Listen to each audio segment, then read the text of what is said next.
Hi there, everybody in the USA. This is Ian Parry. You're listening to Talking About Rock.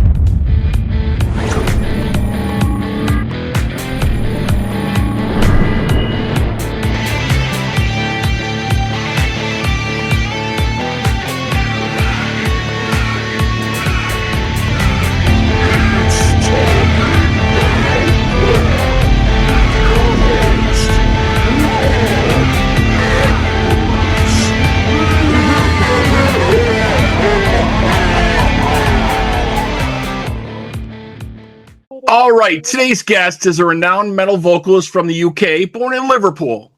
In the early 80s and 90s, he was the singer for the Dutch metal bands Hammerhead and the band Vengeance.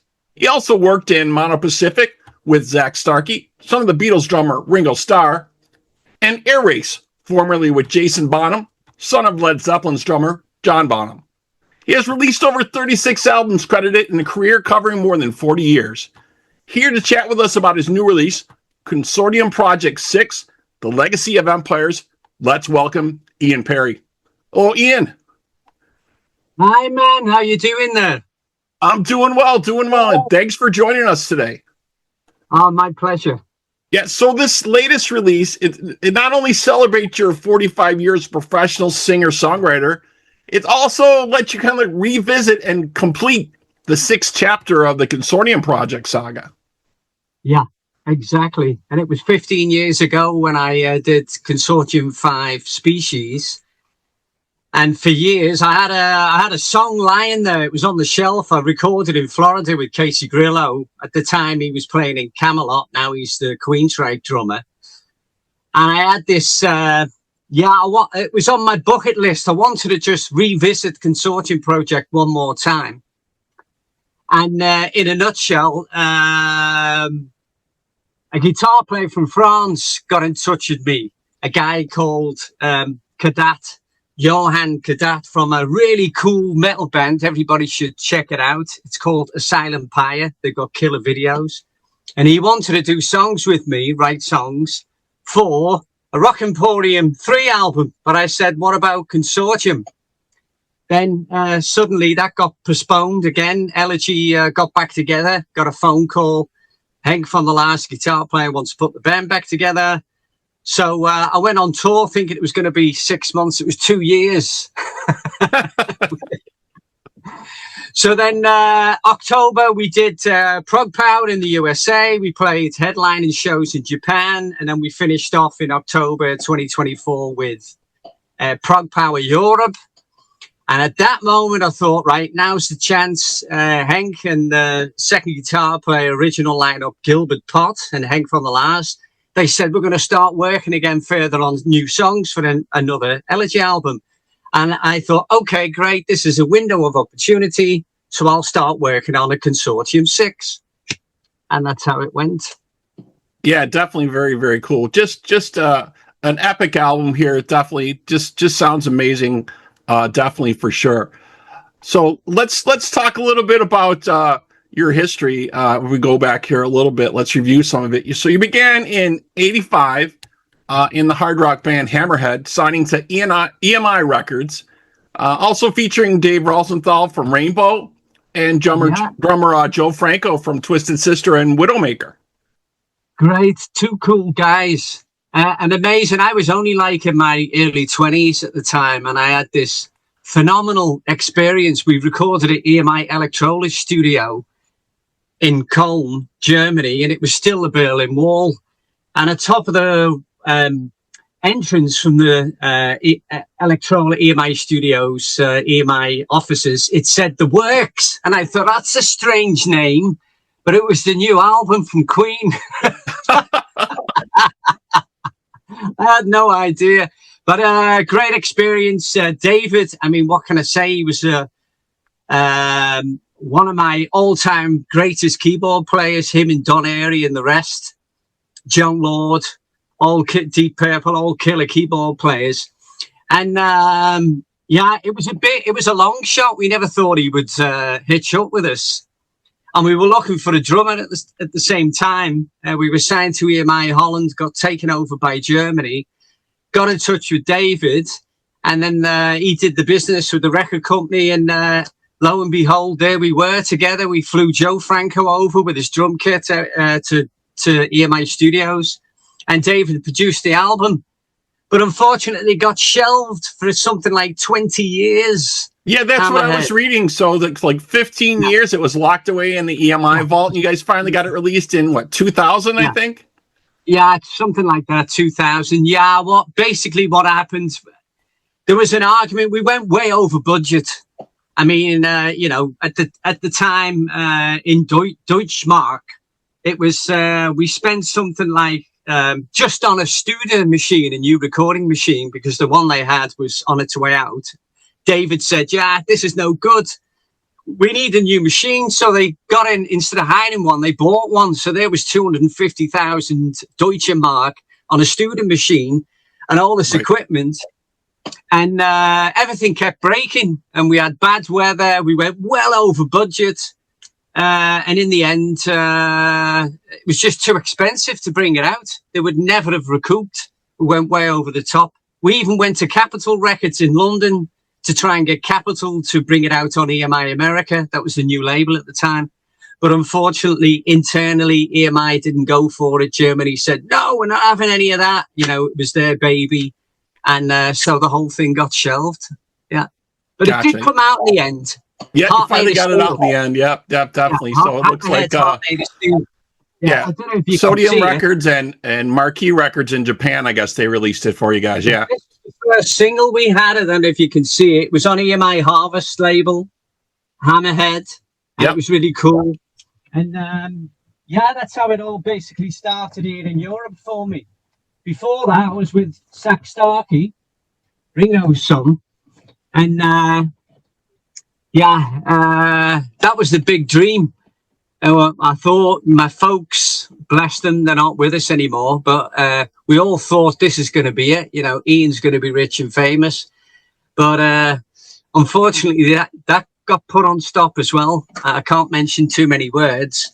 But the only great thing was, as I recorded, I met Ringo, hung out with him. He stayed for Christmas. He bought me great presents, nice warm jumpers for the winter. Coming from Liverpool, it was a big kick. So his parents, stepdad, I believe it was.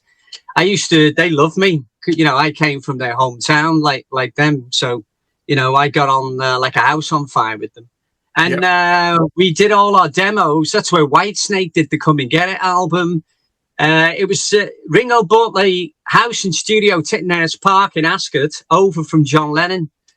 So that's where we used to rehearse. We did in the beginning all our demos. And I only found out until about 10 years ago that I sang on John Lennon's microphone. It was a Neumann mic he had, I think a U89 or something like that. And this is my baby here. I don't know if you can see it.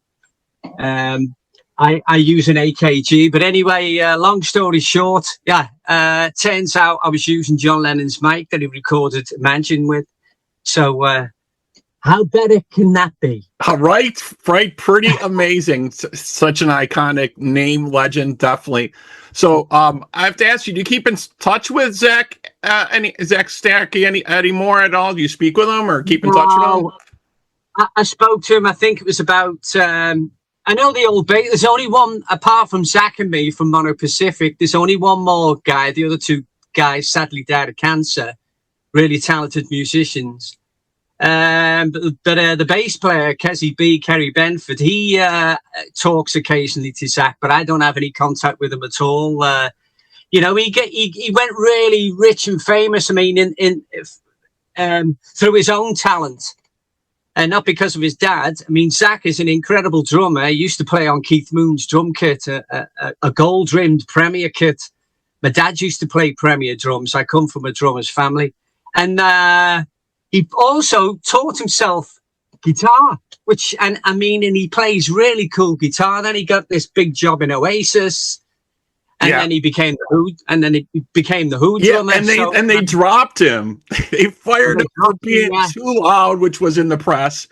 He was playing too loud for the band that was known to be like the loudest band for the longest time. He gets dropped for being too loud. That was very interesting. I think they brought him back, but that was just a crazy story. Yeah, it was crazy. And Zak always kicked ass on the drums. He was like Keith Moon. He had the same energy. And I mean, if you want to produce that kind of power, you can't like sit there like you're ticking away. You've got to give it muscle and balls and the full shoulder, and that's what Zak did. And he's an amazing drummer, and his dad's a lovely man. Yeah, very cool. So moving along, in '93 came the release of your first solo CD, Symphony of Dreams, initially an AOR rock album. Released in over 15 countries, received a lot of positive reviews, and you performed and recorded live in England for the MTV Headbangers Ball. And I was just watching the interview that you did back in the day in '93 regarding that. That was amazing. I don't know if you can see this. I've got somebody did printouts for MTV when I was on live on MTV. I think we did it in Milton Keynes and Manchester. We did 2 shows for God's Away AOR. But I'm a huge Journey fan, man. Fucking Journey box, excuse my French, Journey box set.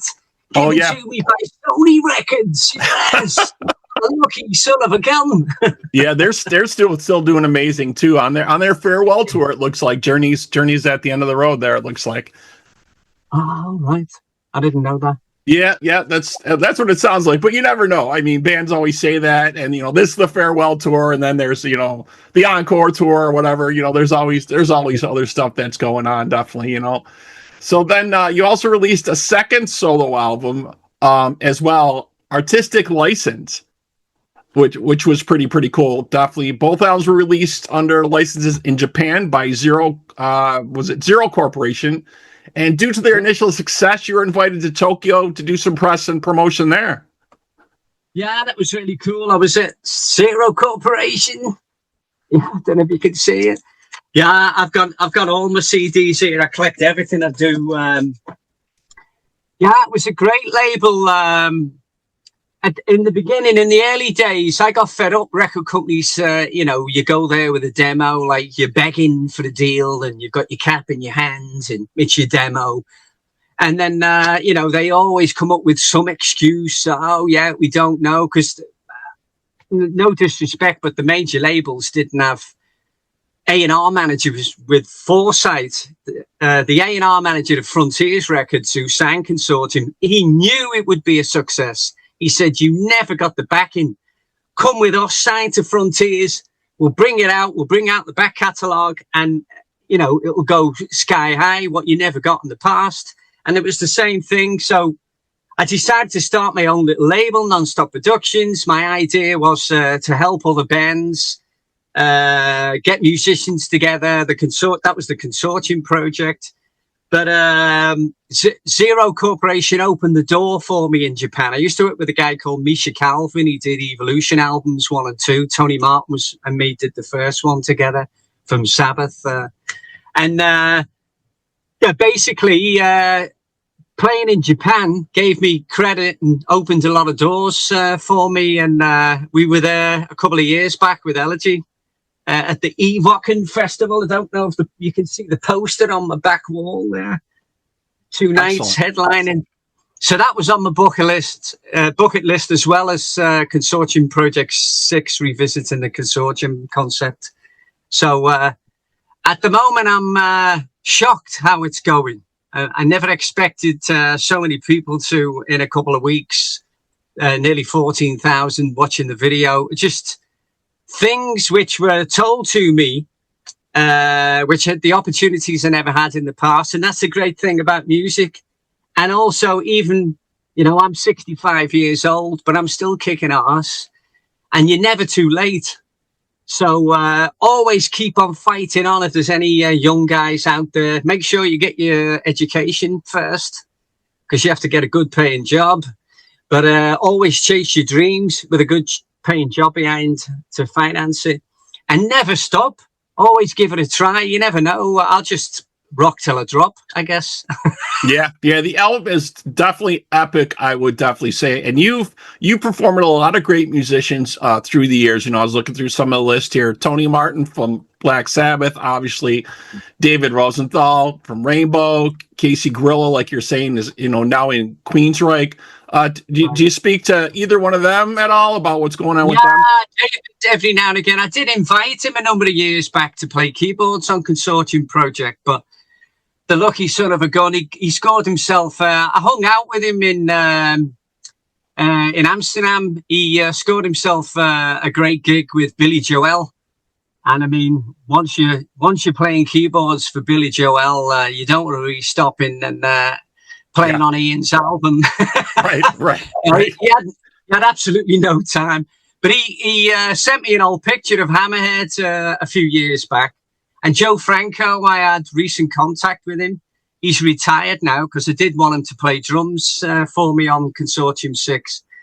But he said, "Oh man, I'm in my 70s now. Sorry, buddy, I'm retired.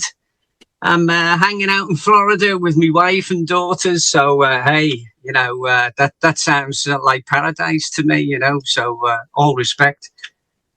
Yeah. And Casey's doing great. Queensryche has been touring all over the place, you know, for the last couple of years, and their lineup with Todd singing just tremendous.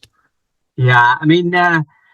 I always hoped and believed, I knew straight away when Elegy and Camelot toured together, there's a poster on the wall. We did believe it or not, in 98, we did a Camelot Elegy co-headlining tour together. We were both on TNT Noise Records back in the day. And we became really great friends. You know, we were in this one big tour bus together, Nightliner. And Tom and Casey said, "Hey, why don't you guys come over to Florida and do some stuff together?" Because I told them briefly I was thinking of doing a project called Consortium Project, and I'm inviting musicians around the world. That was in 1998. They said, "Come over, you know, we'll record some stuff for you." And that's what we did. I went over with Derek, the drummer of Elegy, hung out and had a fabulous time, best time of my life. And we've kept contact ever since. And at the time, I knew during the tour in 1998 with Camelot that Casey had far more potential for the future. I just knew it. And look how big Camelot are as well these days. But for me, that's the ultimate. What Casey's done as a drummer, that's the ultimate job. Getting a gig with Queensryche. I mean, come on. My God. Good on you, mate. Right. They definitely reinvented themselves, you know, after Jeff Tate getting the new singer, you know, they climbed back up. They were opening, and now they're back to headlining, you know. Yeah, brilliant. I did tour with as a support with Jeff Tate, helped out my friends from Headless, an Italian band, and the guitar player and the two guitar players, by the way, they got the gig with Jeff touring. Now I waited right until we did about 10 shows, 12 shows in Europe with him. I don't know if you can see this. Just to show I'm a fan of Queensryche. Operation Mindcrime. Yeah, and he signed them for me, Jeff. And this was a bootleg.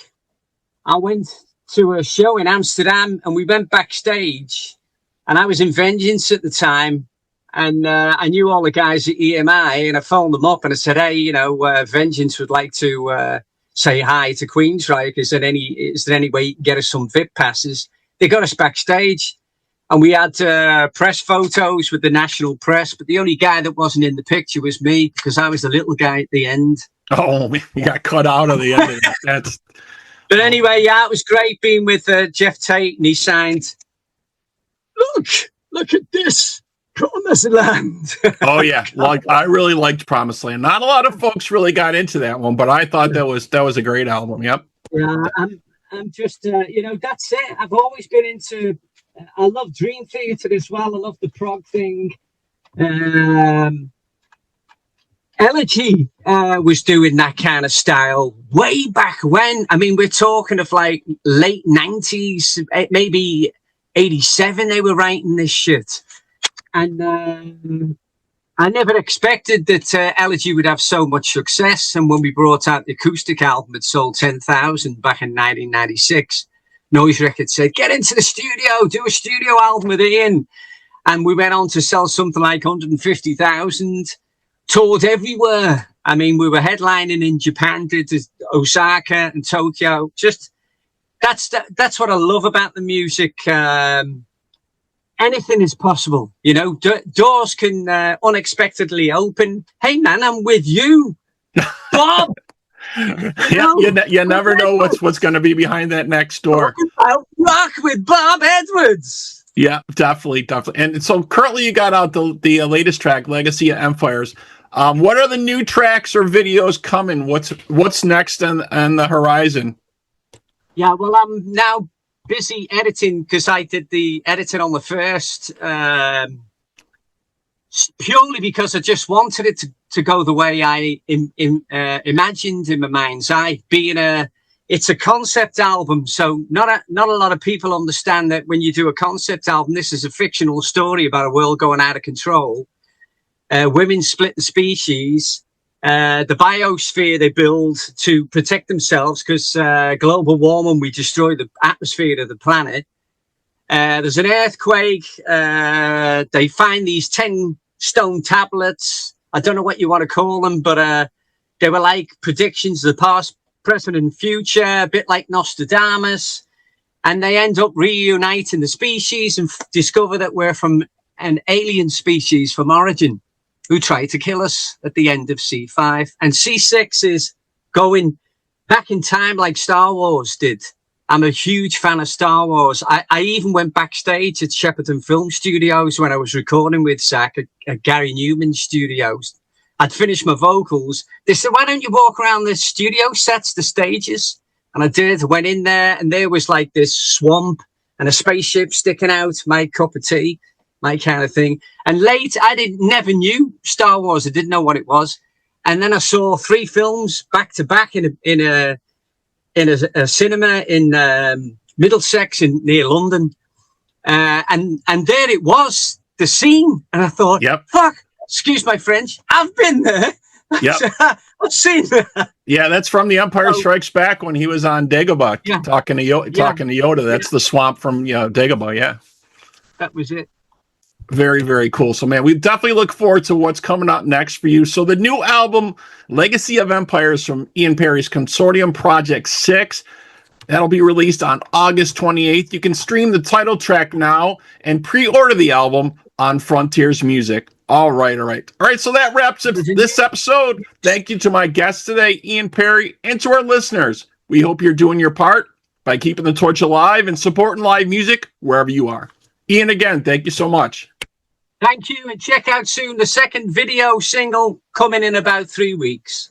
All right, sounds awesome.